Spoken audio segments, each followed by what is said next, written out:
Welcome to the Answers Yes podcast, where we interview some of the most interesting people that have said yes to opportunities in their life.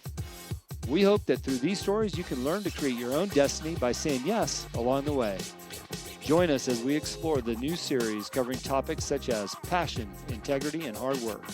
I'm your host, Jim Riley, and I hope you enjoy these interviews as much as I do. I believe that everyone has an important message worth hearing. Hello and welcome to the Answers Yes podcast. Thanks for tuning in. I've got my Keep Hammering hat on today in support of Cameron Haynes. He's out here in Montana running the Crazy 100. It's 100 miles with a 25,000 foot elevation gain up and down. I think they go over, 5 or 6 mountains to get that total elevation gain. Absolutely insane. Only 150 racers, so Cameron Haynes, good luck to you. I'm sure you will crush it today. I already checked in on him. They got this cool map thing where we can see where he's at. You know, Cameron's one of those guys that just inspires me with his vision and how true he stays to that. He never wavers. So if you haven't picked up his book, Endurance, I would highly recommend it. It's something I read when it came out 2 months ago. With that, you start talking about step ahead and people that are really kind of leading the charge. I've been so focused in the last couple of years in my own business as a business consultant, life coach, and then our new education series called the Yes Syndicate, that oftentimes I run across other people that are doing the same. And I'm just so excited to hear what they're doing, how they're making a difference. So today I've got Rom Lapointe on from Capricorn Leadership. Rom, thank you for being on the show.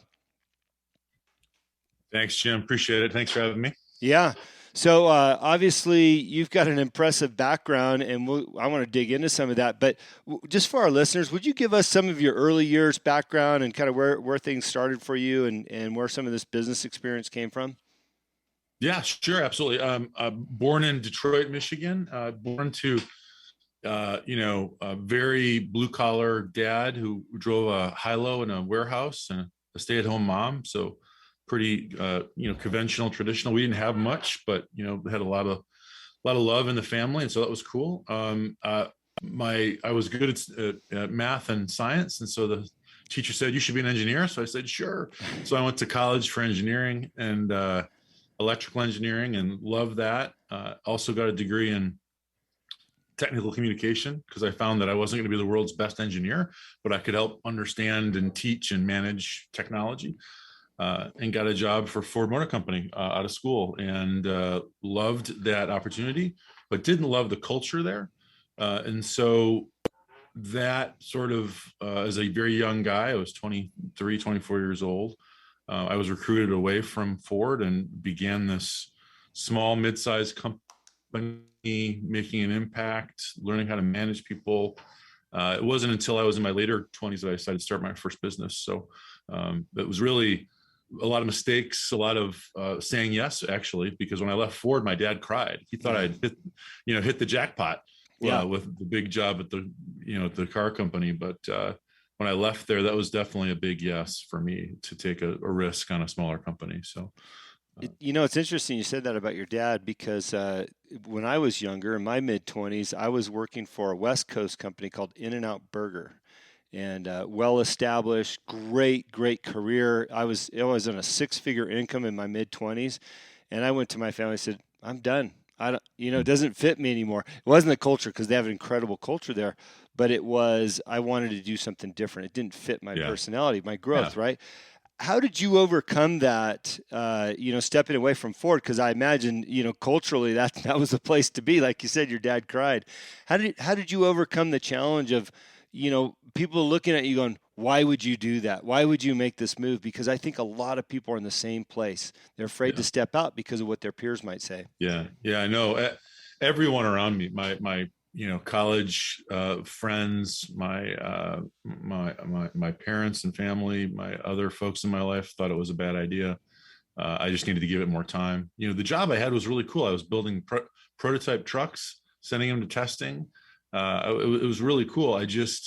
Something was telling me that it wasn't the right place for me. And so I did what I thought was best in terms of the opportunity. So I got a chance to manage people and be a part of this growing internet thing that at the time was brand new. And so I was lucky and maybe a little smart about jumping onto that new technology, but that being a part of that wave was really, really good for me in a lot of ways. I'm sure your dad really cried when he heard you were going to the tech industry. That, like you said, was really we were all trying to He did figure it not. out, right? He was not supportive really, but before he passed away, he was able to see me grow a number of companies, have buildings that we owned, and just a lot of financial success. Yeah. And so he was very proud, and he was able to tell me that before he passed away. So it has a happy ending, that story. Yeah, I love that. So, you mentioned something about the culture at Ford. So then you're off and running into a new space. Did you generate the culture that you were aspiring to have, or did it come organically when you transitioned out into your own thing? Well, that word wasn't really a thing back then. Honestly, it wasn't talked about as much. Certainly, some leading companies were doing it, but it was a lot of trial and error. You and I talked, Jim, a little bit in the beginning about making mistakes, and and so we made a lot of mistakes. But I was able to stitch together and figure out how to build teams, and really the culture comes from the teams over the years. So been very fortunate to hire some great people and build some great cultures that sustained, and that's now what I do with my clients. Mm-hmm. So having growth in your business is why you would hire somebody like me, but the growth that's sustainable and a culture that supports the type of company you want to have. I see a lot of CEOs that go through growth, but they wake up one day and they're like, oh my gosh, is this even my company anymore? It's changed so much. And so keeping those things that are core and essential for us as we grow is really important.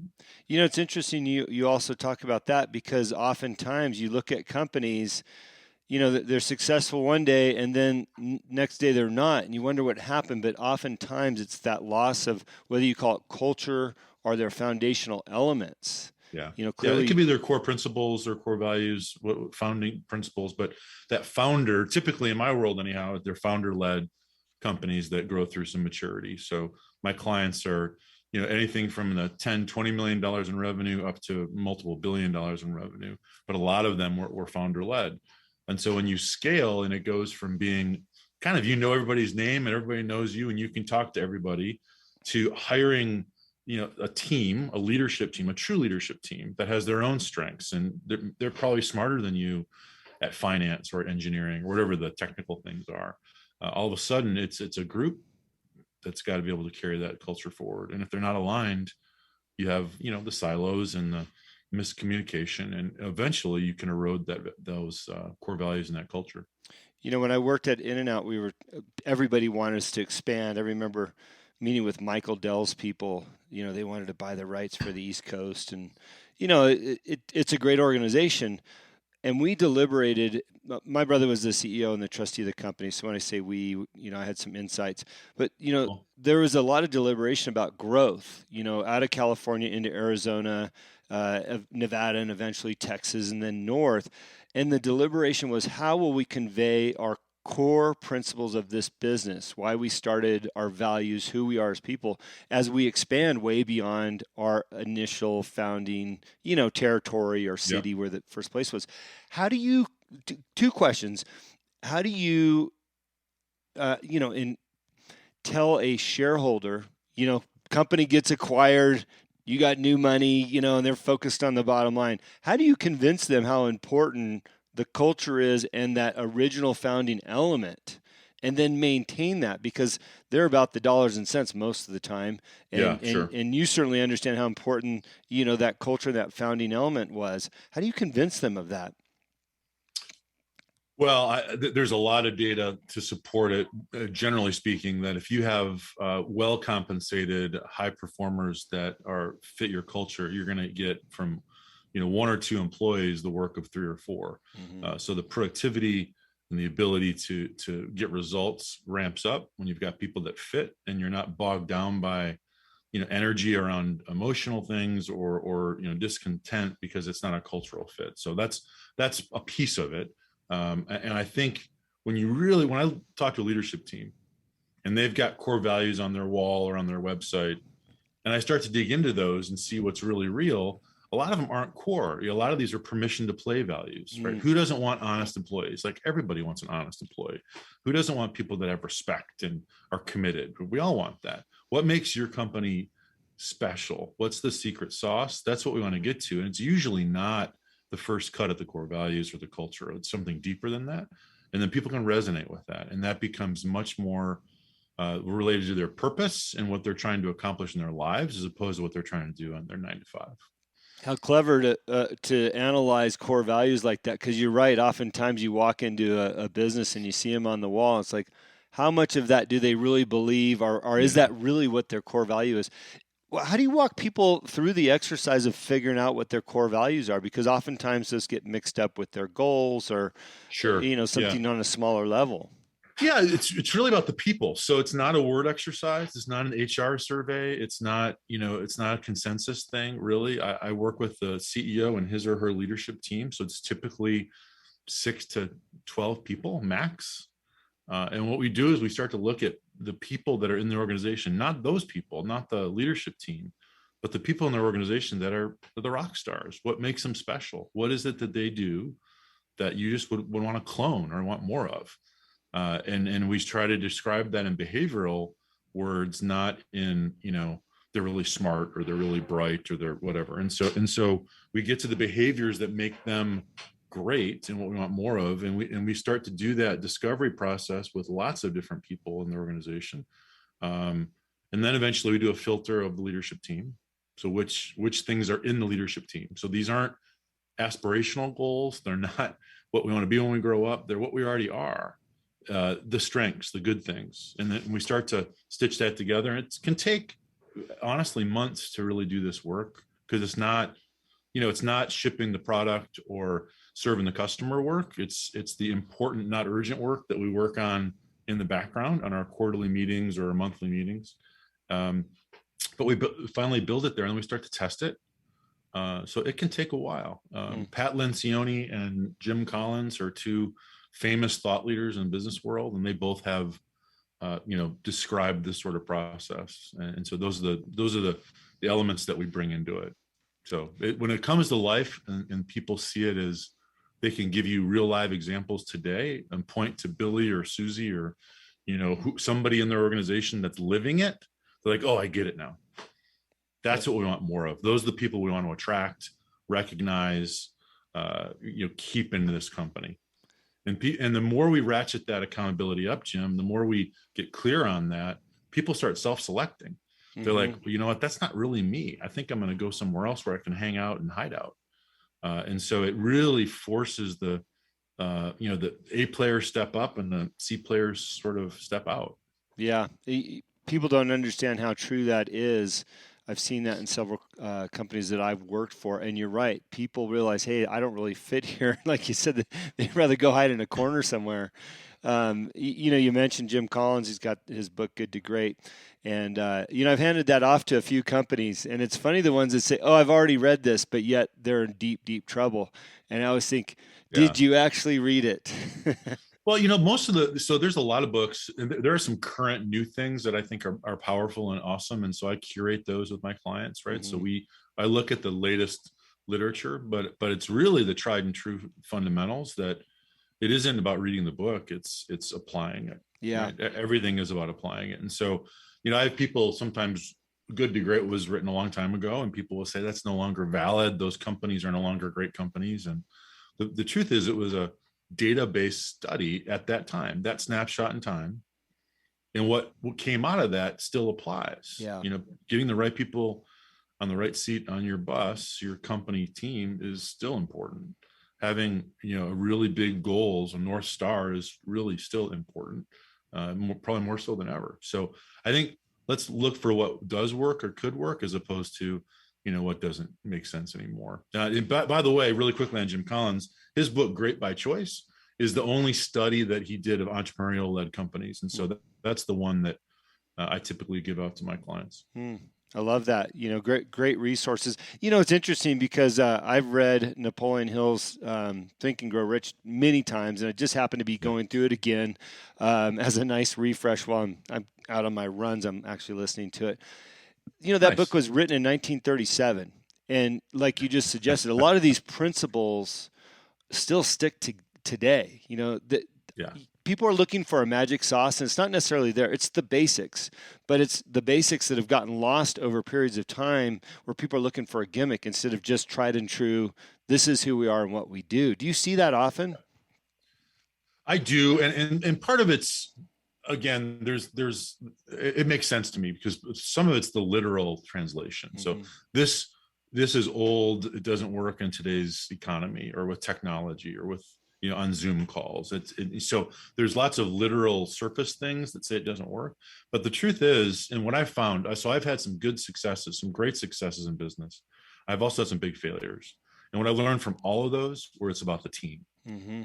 And I think that's true today, just like it always has been. If you don't have a team that has your back and that you can trust and that you can really pivot together and figure out things together, new strategies, new ways to make your product or service special and differentiated. If you can't do that through your team, you're not going to win over time.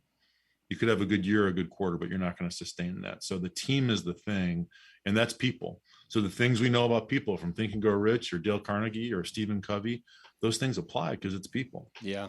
Yeah. Regardless how long ago those books were written or those things were said. I work with a lot of startup companies, and I get hit up by a lot of startup companies. And usually my first question is, what are your core values? And, do you have a business plan? And if they haven't gotten that far, that's their first task before I'll even work with them. What are your thoughts on clarifying their thought, right? It's clarifying their thought. Yeah, exactly. And so how often do you run into that same situation? Because I see more and more of it where people just want to skip to what they feel like are the important things. I got to get out there and start selling. It's like, well, how about the foundational elements? Sure. Well, I belong to the Entrepreneurs Organization. It's a global group of business owners. They're all second stage companies, but a lot of them were startups at one point. And so to be an EO, you've got to build a company of $1 million of revenue or more. And so I hang out with those people and help teach some of those folks. And I'm a member myself. And so what I've seen from lots and lots of entrepreneurs is, everything starts with a sale, right? So that's kind of true. You're not really in business unless you're selling something. And at the same time, you need to have a plan. And that plan could be just you with you yourself and I, or you and your partner on a whiteboard. But if you don't know really what you're trying to achieve and where you want to go, it's really difficult. That said, I think the plans need to pivot and change, right? So I believe in this quarterly update where every quarter we take a look at the market, we take a look at our customers and what they're telling us, and we make changes as needed to be successful. So it's not about, to me, we need a longer term 3-year typically is the right amount of time. We need that 3-year gap to give us context of where we want to be and make decisions today. But we've got to make our pivots and our changes along the way to get there. So it's not a straight line. How hard has that conversation been the last couple of years that we need a 3-year gap? Everybody thinks they should have it right now. It's like, it still takes time. Well, to me, whether you call it a BHAG, which is Big Hairy Audacious Goal from Collins, which is a 20+ year thing, that seems to be too far out of people's radars. Having a 7 to 10 year target makes a lot of sense. Call it a North Star or an Everest you're going to climb, but really 3 years, 12 quarters, that's kind of manageable. So I think people, this isn't my quote. It's been attributed to Bill Gates and a bunch of other people, but we tend to underestimate what we can do in 3 years. We can actually get a lot done in 3 years, and we tend to overestimate what we can do in 1 year. We think we can get it all done. And so a lot of CEOs don't have clear priorities. They have a long list of things they want to get done because they want it all done. They want it all done now. And that doesn't matter if you're a startup, if you're a 20 million firm or a $1 billion firm. Everyone I talk to, they've got a long list of initiatives. Yeah. And so the first thing we've got to do is say, what are the most important few that we're going to actually complete in the next quarter or the next year? And then that builds us our ability to get some leverage and start some momentum. It seems as if, maybe you're not an entrepreneur, but you're taking on a role of CEO or looking at that contract to become a CEO for somebody. that might be the sweet spot in that contract negotiation, that I can do this in 3 years and use your format of the time that it takes to achieve that success, as opposed to I'll do a 1-year contract, we'll see where we're at, because you might not be any further along. Yeah. So in terms of my engagement model, so I don't do contracts. So if people aren't getting value, we're just done. Yeah. But I ask them to commit to the process, and that commitment's usually a 2 to 3 year commitment. Yeah. Because it just takes time to move the needle in a big way. But every one of my clients, ultimately, even through tough times, whether it's a pandemic or a recession or a talent war or whatever, they're experiencing growth because they're focusing on the things that are going to move the needle for them. Not because of me, but because their team has decided what those things are, and they're aligned together. So the process really does work. Let me ask you, this is a sideball question for you. I think Sure. there's opportunity in recession, and there's certainly been opportunity during the pandemic. Let's just say you got a startup, and all of a sudden a home run contract comes his way. How do you encourage people to have the confidence and ability to take that home run hit? In other words, maybe your revenue's 10 grand a year, and all of a sudden you've got $1 million contract. It's like, wow, where did that come from? Because I've seen a little bit of that in the last couple of years, because there's Sure. such a vacuum of need due to the lack of employees and contractors, all these things. All of a sudden, people that had very little success have these massive contracts. Like, where do I go? Yeah. It's interesting. I've experienced that before. So sort of a step change. You've got a nice, gentle curve that you plotted out in your business plan, right? We're going to do incremental growth, 10, 20%. And then all of a sudden something comes in and you just takes you up to the next level. I think there's this idea of readiness. So having some cash or access to the cash is important to fuel that growth.